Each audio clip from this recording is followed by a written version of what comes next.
BRS Congress పార్టీల సవాళ్లు ప్రతి సవాళ్లతో హనుమకొండలో రాజకీయం హిటెక్కుతోంది.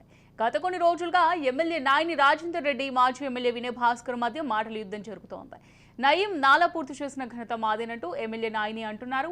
నా హయాంలోనే బ్రిడ్జి నిర్మాణానికి నిధులు మంజూరయ్యాయని వినయ్ భాస్కర్ అంటున్నారు.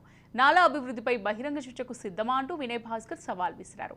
అయితే ఇవాళ బ్రిడ్జ్ దగ్గరకు ఒకేసారి బ్రిడ్జ్ వద్దకు కాంగ్రెస్ నాయకులు, బీఆర్ఎస్ కార్యకర్తలు చేరుకోవడంతో ఇరు వర్గాల మధ్య తోపులాట, ఉద్రిక్త పరిస్థితి ఏర్పడింది.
రైట్, ఇక ఇదే అంశానికి సంబంధించి మరింత సమాచారం మా ప్రతినిధి సతీష్ అందిస్తారు. సతీష్, చెప్పండి, మరి బీఆర్ఎస్ కాంగ్రెస్ పార్టీలో సవాళ్ళు ప్రతి సవాళ్ళతో హనుమకొండ రాజకీయం హీటెక్కినట్టుగా తెలుస్తోంది.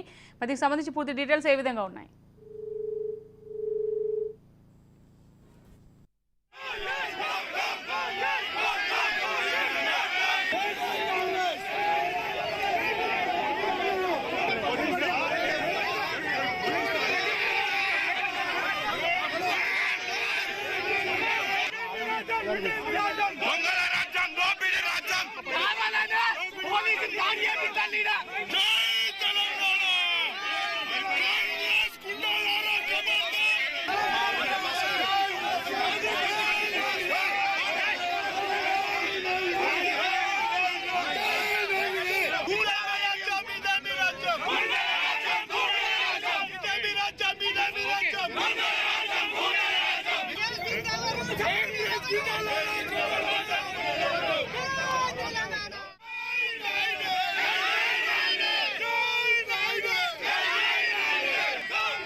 రైట్, ఇక ఇదే అంశానికి సంబంధించి మరింత సమాచారం మా ప్రతినిధి సతీష్ అందిస్తారు. సతీష్, చెప్పండి, మరి ఈ నాలా ఏదైతే ఉందో దానికి సంబంధించి బీఆర్ఎస్ కాంగ్రెస్ మధ్య మాటల యుద్ధం కొనసాగుతున్నట్టు తెలుస్తోంది. మరి దీనికి సంబంధించి పూర్తి డీటెయిల్స్ ఏ విధంగా ఉన్నాయి సతీష్? అమూల్య, హన్మకొండకు సంబంధించి హన్మకొండలో నయీం నగర్ లో నాలాపై నిర్మించినటువంటి బ్రిడ్జి వంతెనకు సంబంధించి అటు బీఆర్ఎస్, ఇటు కాంగ్రెస్ నేతల మధ్య మాటల యుద్ధం కొనసాగుతుంది. అటు మాజీ ఎమ్మెల్యే, ప్రభుత్వ చీఫ్ గా పనిచేసినటువంటి వినయ్ భాస్కర్ కు, ఇటు ప్రస్తుత ఎమ్మెల్యే నాయని రాజేందర్ రెడ్డికి మధ్య మాటల యుద్ధం కొనసాగుతుంది.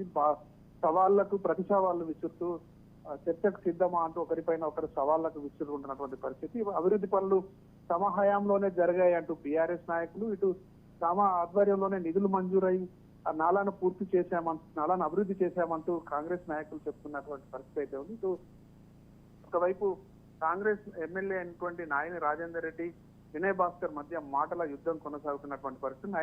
నయీం నగర్ నాలా పూర్తి చేసినటువంటి ఘనత మాదే అంటూ నాయని రాజేందర్ రెడ్డి చెప్తుండగా దాన్ని మంజూరు చేసి దానికి నిధులు ఇచ్చినటువంటి ఘనత మాదే అంటూ వినయ్ భాస్కర్ చెప్తున్నటువంటి పరిస్థితి. దీనికి సంబంధించి దమ్ముంటే నయీం నగర్ నాలా దగ్గర చర్చకు రావాలంటూ మాజీ మంత్రి కేటీఆర్ చర్చకు రావాలంటూ నాయని రాజేందర్ రెడ్డి సవాల్ విసిరారు. దానికి సంబంధించి స్పందించినటువంటి వినయ్ భాస్కర్ నాలా అభివృద్ధిపై చర్చకు మేము సిద్ధం అంటూ కూడా ప్రతి సవాల్ విసిరినటువంటి పరిస్థితి. వినయ్ భాస్కర్ ప్రెస్ మీట్ నిర్వహించారు. దాని అనంతరం నాలా వద్దకు చేరుకోవడంతో అక్కడికి కాంగ్రెస్ నాయకులు కూడా పెద్ద ఎత్తున చేరుకున్నారు. దీనికి సంబంధించి ఇరు వర్గాల మధ్య కొంత వాగ్వాదం చోటు చేసుకున్నటువంటి పరిస్థితి ఉంది. దీంతో అక్కడ పరిస్థితి ఉద్రిక్తంగా మారింది. పోలీసులు రంగప్రవేశం చేసి వినయ్ భాస్కర్ ను అరెస్ట్ చేయడంతో కొంత పరిస్థితి అయితే సద్దుమణిగినటువంటి పరిస్థితి ఉంది. Amulya. Right, thank you Satish.